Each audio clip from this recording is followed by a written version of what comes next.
बिस्मिल्लाहिर्रहमानिर्रहीम। शुरू करते हैं अल्लाह पाक के बाबरकत नाम से जो बड़ा मेहरबान निहायत रहम करने वाला है। मोहतरम नाजरीन, आज की वीडियो बहुत ही खास होने वाली है, लिहाजा इस वीडियो को आखिर तक लाजमी देखिएगा। तो चलिए वीडियो शुरू करते हैं। ये वो मकाम है जो कि इस ज़मीन पर शैतान और उसके लश्कर का हेड क्वार्टर है।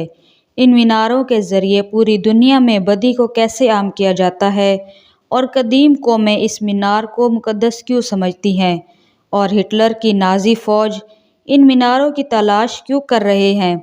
दुनिया के तमाम मुख्तलिफ इब्राहिमी और गैर इब्राहिमी मज़ाहिब में शैतान का तफसीली ज़िक्र और हालात मुख्तलिफ नामों के साथ मिलता है कि शैतान किस तरह बनी रो इंसान को बहकाता और उसकी कारिंदे और उसके चेले किस तरह काम किया करते हैं। शैतान दुनिया के 7 तमाम मकाम को अपने मराकिज़ के तौर पर इस्तेमाल करता है। ये मकाम दुनिया के मुख्तलिफ मुल्कों और जजीरों में फैले हुए हैं और शैतान जब भी इस ज़मीन पर आया है, ये मकामात शैतान का हेड क्वार्टर ही हैं। इन्हीं 7 मकामात को शैतान का मीनार या 7 टावर्स ऑफ डेविल कहा जाता है। लोगों के दरमियान फसाद फैलाने और पूरी दुनिया में अपने शर फितना को फैलाने के तमाम तर मनसूबाबंदी शैतान इन्हीं 7 मीनारों में अंजाम देता है। इस अकायद की तायद न सिर्फ अहले किताब और कदीम मज़ाहिब करती हैं, बल्कि मुस्लिम सूफिया और मुहक्किकीन भी इन 7 मीनारों को तस्लीम करते हैं। 7 मीनारों का ताल्लुक इस आसमान से दुत्कारे गए फरिश्ते यानी फॉलन एंजल्स से है। चनाचे हमें ये जानना होगा कि फॉलन एंजल्स आखिर कौन थे। फॉलन एंजल्स या बागी फरिश्तों का जिक्र बाइबल में तो मौजूद नहीं, लेकिन यहूदियों के एक कदीम आसमानी सहीफ़े में इन बागी फरिश्तों का जिक्र मिलता है, जिसके मुताबिक इंसानों की तख्लीक से भी पहले खुदा ने फरिश्तों की तख्लीक की थी, जिनमें लूसीफर नामी एक खूबसूरत और ज़हीन फरिश्ता खुदा का सबसे मुकर्रब था, जो खुदा का सबसे ज़्यादा प्यारा था।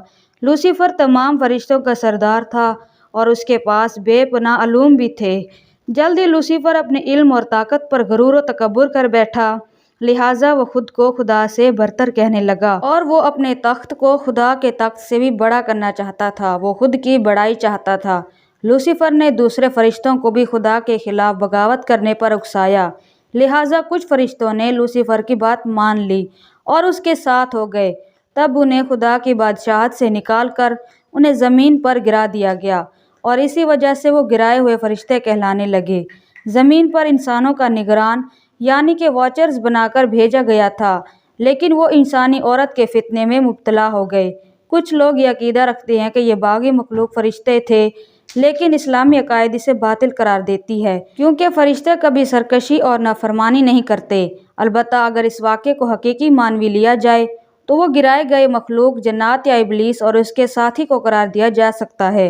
बहरहाल बहुत सारे कदीम अकायद ये कहते हैं कि फॉलन एंजल्स मुल्क सूडान में मौजूद है, जहाँ कदीम ज़माने में मिस्र के फ़िरौनियों की हुकूमत थी और जो ज़मीन पर कुल 7 मकामात पर गिराए गए थे।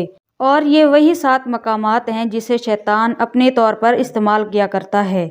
शैतान के इन 7 मीनारों के मुतालिक एक फ़्रांसीसी मुसलमान मुहक्किक अब्दुल याह्या ने काफ़ी तहकीक की थी। अब्दुल वाहिद याह्या इस्लामिक मेटाफिज़िक्स के माहिरीन में से थे, जिन्होंने न सिर्फ इस्लाम बल्कि तसव्वुफ़ और दीगर एशियाई मज़ाहिब और अकायद के मुतालिक कई किताबें तहरीर की हैं, जो जदीद फ़लसफ़े और मेटाफिज़िक्स के ज़मन में लिखी गई हैं, जिनमें एक मशहूर रिसाला अल मारिफ़ा है, जिसे 20 से ज़्यादा यूरोपीय ज़बानों में तर्जुमे किए गए हैं।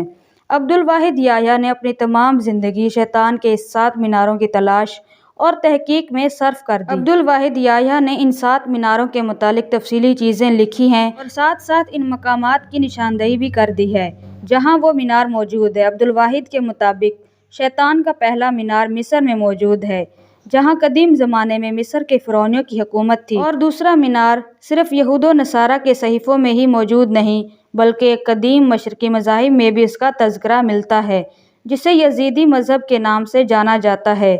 यजीदी मज़हब दुनिया के कदीम तरीन मज़ाहिब में से एक है। यज़दान यानी खुदावंद ने इस कायनात को बनाया और फिर 7 बड़े फरिश्तों को पैदा किया, जो इसके सबसे ज़्यादा फरमाबरदार थे। शैतान अपनी हुकूमत दुनिया में मौजूद 7 मुख्तलिफ मकामात से चलाता है اور یزیدی انہی 7 میناروں کو مقدس سمجھتے ہیں۔ انہوں نے عراق کے شمالی حصوں میں ان 7 میناروں کی فرضی عمارتیں بھی بنا رکھی ہیں جس کی زیارت ہر یزیدی پر فرض ہے، اور دنیا میں موجود مختلف سلطنتوں اور حکومتوں نے اس جگہ سے یزیدیوں کو ختم کرنے کی کوشش کی لیکن وہ سب ناکام رہے اور ہزاروں سالوں سے یزیدی قوم اسی جگہ آباد ہے۔ لوگوں کا خیال ہے کہ یہ یزیدی جس مقام پر آباد ہیں یہ جگہ ملک طاؤس کی سرزمین ہے جہاں اس کا 7واں مینار قائم ہے جس کی حفاظت یہ یزیدی کرتے ہیں۔ تو امید کرتی ہوں آج کی ویڈیو آپ کو اچھی لگی ہوگی۔ ویڈیو کو لائک کر دیجیے اور چینل ضرور سبسکرائب کریں۔ ملتے ہیں اگلی ویڈیو میں، اپنا بہت سارا خیال رکھیے گا۔ اللہ حافظ۔